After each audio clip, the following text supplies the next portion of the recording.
पहले राजीव मैं आपके पास आ रही हूं क्योंकि एक ओवरऑल राजनीति इस वक्त का क्या किस और जा रही है वो मैं समझना चाहूंगी, चाहे महाराष्ट्र को लेकर, यूपी को लेकर या झारखंड को लेकर, क्योंकि यहां अब सीधा सीधा अटैक केंद्र में दिख रहा है बीजेपी वर्सेस राहुल पर जिस तरह से बीजेपी प्रहार कर रही है। क्षेत्रीय पार्टियां इन राज्यों में कितनी हावी है, लेकिन एक बार फिर से लोकसभा की तर्ज पर ही इस चुनाव को लड़ने की कोशिश। कोई लोकल इशू नहीं, मुद्दे भी राष्ट्रीय हैं और प्रतिस्पर्धा भी यहां राष्ट्रीय पार्टियों के बीच ही नजर आ रही है।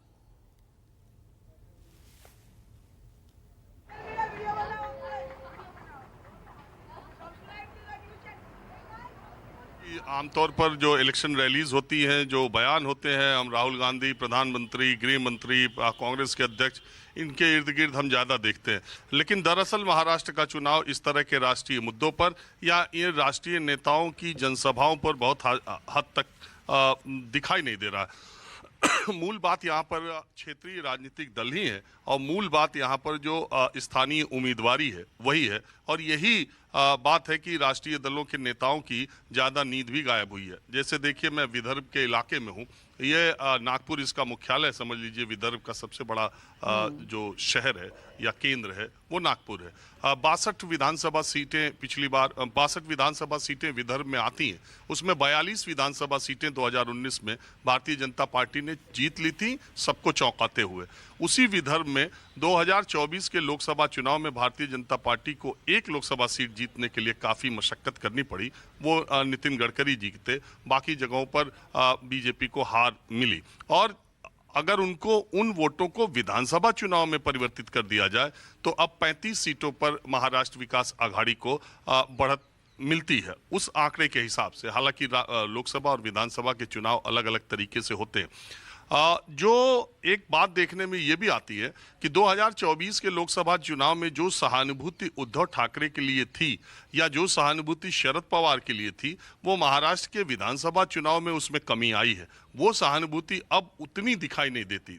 दूसरी इंपॉर्टेंट बात यह है कि मुख्यमंत्री एकनाथ शिंदे जिस तरीके से वो शिवसेना तोड़ करके गए थे और उन्होंने मुख्यमंत्री सरकार बनाई थी और बीजेपी ने उसमें मदद की थी, वो गुस्सा जो एकनाथ शिंदे के प्रति लोकसभा चुनाव में दिखाई दिया, हालांकि उसमें भी बहुत ज्यादा नहीं दिखाई गया क्योंकि उनके शिवसेना का प्रदर्शन ठीक ठाक था, बीजेपी का प्रदर्शन खराब माना जा सकता है। तो वो एकनाथ शिंदे को लेके बहुत एंटी इनकम्बेंसी हो, लोगों में बहुत नाराजगी हो, ऐसा भी देखने को नहीं मिलता।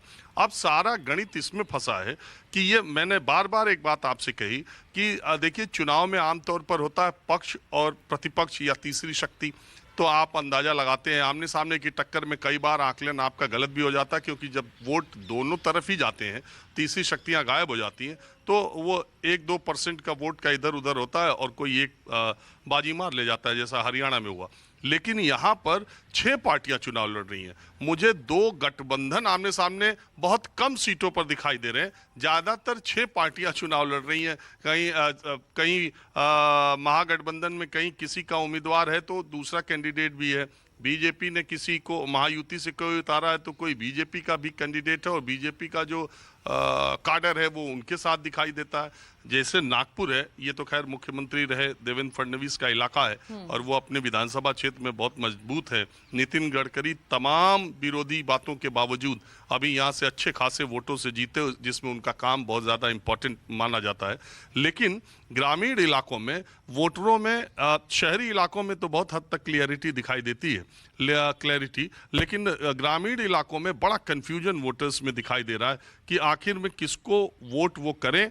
और दूसरी बात है कि पहले जब कांग्रेस और एनसीपी एक साथ थे और शिवसेना और बीजेपी एक साथ थे, तो बहुत कुछ क्लियर था कि इस पक्ष के लोगों को इनका वोट मिलता है और इस पक्ष के लोगों को इनका वोट मिलता है।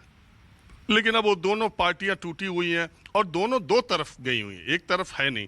तो उसमें अब वो, जैसे मैं अगर सीधे सीधे कह दूं हिंदू मुसलमान के हिसाब पर भी वोटों का, तो अजीत पवार उधर है और अजीत पवार माइनॉरिटी में बहुत पहुंच वाले नेता और बहुत पहचान वाले नेता माने जाते हैं। मैंने कल भी कहा था, आज भी कह रहा हूं कि 4 मुस्लिम उम्मीदवार उन्होंने दिए हैं, बीजेपी के विरोध के बावजूद दिए हैं। तो माइनॉरिटी वहाँ अजीत पवार के जिन सीटों पर वो चुनाव लड़ रहे हैं वहाँ बहुत हिंदू मुस्लिम नहीं किया जा सकता। दूसरी बात, एक इम्पॉर्टेंट फैक्टर जो मराठवाड़ा में चला था महाराष्ट्र के, वो था मराठा आरक्षण, जिसका खामियाजा, जिसकी तपिश बीजेपी ने महसूस की थी। अब वो मराठवाड़ा में मनोज जरांगे पाटिल की वजह से जो कुछ लोकसभा चुनाव में कहा जाता है कि असर पड़ा और उससे बीजेपी का नुकसान हुआ, वो तपिश विधानसभा चुनाव में देखने में नहीं मिल रही है। हालांकि मनोज जरांगे पाटिल की अपनी एक अपील है और अभी तक वो दौरे तो कर रहे हैं, लेकिन अभी तक वो उन्होंने मुंह खोल करके ऐसा बोला नहीं है कि किसको हराया जाए या किसको जिताया जाए। उसमें भी कारण ये कहा जाता है कि एकनाथ शिंदे के प्रति वो सॉफ्ट कॉर्नर रखते हैं। उनकी नाराजगी सारी देवेंद्र फडणवीस से। तो वहाँ एकनाथ शिंदे मराठवाड़ा में वही बात जो लोकसभा में हुई थी वही विधानसभा में होगी कि नहीं, एक बड़ा सवाल है। और मनोज जरांगे पाटिल अगर लोकसभा में एक फैक्टर थे तो विधानसभा में होंगे कि नहीं। और उद्धव और शिंदे की शिवसेना, किसको ज्यादा सीट मिलेगी, ये सबसे इंपॉर्टेंट बात है। मूल बात उद्धव और एकनाथ शिंदे के एग्जिस्टेंस की है, मूल बात अजीत पवार के एग्जिस्टेंस की है कि इस चुनाव के बाद इन दो जो क्षेत्रीय राजनीतिक दल हैं, जो पिछले 40 वर्षों से एनसीपी 1919 में बनी, 25 वर्षों से मान लीजिए, इन्हीं के इर्द गिर्द या इनके बगैर महाराष्ट्र में जो सरकार नहीं बनी है, क्या ऐसी परिस्थितियां, क्योंकि शिंदे के भी कैंडिडेट जहां लड़ रहे हैं वहां भी बीजेपी ने अपने कुछ कैंडिडेट, बीजेपी के बागी कैंडिडेट लड़ रहे हैं। तो अगर मोटे तौर पर आप देखेंगे तो करीब करीब 170-75 सीटों पर भारतीय जनता पार्टी के कार्यकर्ता चुनाव लड़ रहे हैं। 148 उनके जो घोषित है वो, और 25-30 और भी अघोषित लड़ रहे हैं। वो जीत गए तो वो किधर जाएंगे सबको पता है। तो इस तरीके से रणनीति बनाने की कोई राष्ट्रीय दल अपना दबदबा बनाना चाहते हैं। कांग्रेस और बीजेपी किसी भी सूरत हाल में महाराष्ट्र में अपना कमजोर हाथ नहीं रखना चाहते और बड़े भाई की भूमिका में रहना चाहते हैं। और ये जो रीजनल पॉलिटिकल पार्टीज हैं जिन्होंने 25 साल तक महाराष्ट्र का मुस्तकबिल तय किया राष्ट्रीय पार्टियों के साथ, उनके एग्जिस्टेंस का सवाल है। अब वो महाराष्ट्र की पॉलिटिक्स में इंपॉर्टेंट रहेंगे कि नहीं रहेंगे, सेंटर में रहेंगे कि नहीं रहेंगे, ये ज़्यादा इंपॉर्टेंट है। देखने में हमें दूर से बीजेपी और कांग्रेस के बीच में महाराष्ट्र का चुनाव दिखाई देता है, लेकिन दरअसल ये रीजनल पॉलिटिकल पार्टीज का चुनाव ज़्यादा इंपॉर्टेंट है उनके लिए, और मुद्दे भी स्थानीय ज़्यादा इंपॉर्टेंट है। लोग सीट वाइज ही ज़्यादा चीज़ों को देख रहे हैं, क्योंकि वो ये कल्पना नहीं कर पा रहे हैं कि अगली सरकार किसकी होगी और कौन किधर जाएगा, कौन पार्टी टूटेगी, कौन किधर जाएगा, नहीं जाएगा। और गठबंधन में जो लोग हैं वो चुनाव के बाद भी 48 घंटे बाद भी गठबंधन में बने रहेंगे कि नहीं बने रहेंगे, एक संशय और भ्रम की स्थिति पूरे महाराष्ट्र में इस तरह की बनी हुई। ठीक है राजीव, एक जल्दी से एक और सवाल मैं आपसे समझना चाहूंगी, क्योंकि ठीक है, मुद्दा जुड़ा यूपी से हुआ है बुलडोजर एक्शन को लेकर, जिस तरह से कल जो सुप्रीम फैसला आया है, बीजेपी का बटेंगे तो कटेंगे और ये नारा देने वाले फायर ब्रांड नेता योगी आदित्यनाथ, जो लगातार अपने इस नारे के जरिए किस तरह से आरक्षण और जातीय जनगणना विपक्ष के इस दाव की काट ढूंढ रहा था, अब इस पर बुलडोजर का चलना ये कितना डेंट दे रहा है, और वाकई डेंट देगा तो फायदा विपक्ष को होता नजर आ रहा है। और मैं यूपी से अगर जोड़कर देखूं तो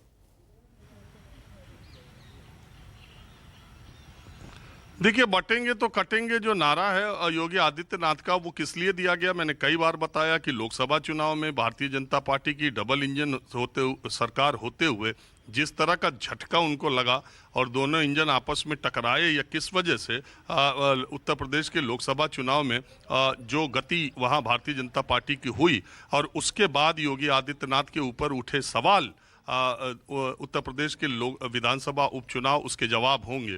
तो योगी आदित्यनाथ ने तो वो बयान, चूंकि मैंने कई बार आपसे कहा कि राम जन्मभूमि, अयोध्या, फैजाबाद की जो लोकसभा सीट है उसके अगल बगल की सारी सीटें भारतीय जनता पार्टी अगर हार गई तो निश्चित तौर पर हिंदू मतों का जो ध्रुवीकरण कराने की बात या बटेंगे कटेंगे जिस लिए नारा दिया गया वो लोकसभा में नहीं चला। और अगर जो लोकसभा में नहीं चला तो आपको सबको पता है कि जो वोटों का जो वेटेज है, जितना परसेंट में है, अगर पीडीए का वोट सचमुच एक जगह रहेगा तो बटेंगे कटेंगे अगर नारा न दिया जाए तो भारतीय जनता पार्टी के लिए विधानसभा उपचुनाव के नतीजे भी उसी तरह के कमोबेश आ सकते हैं जैसे लोकसभा में आए थे।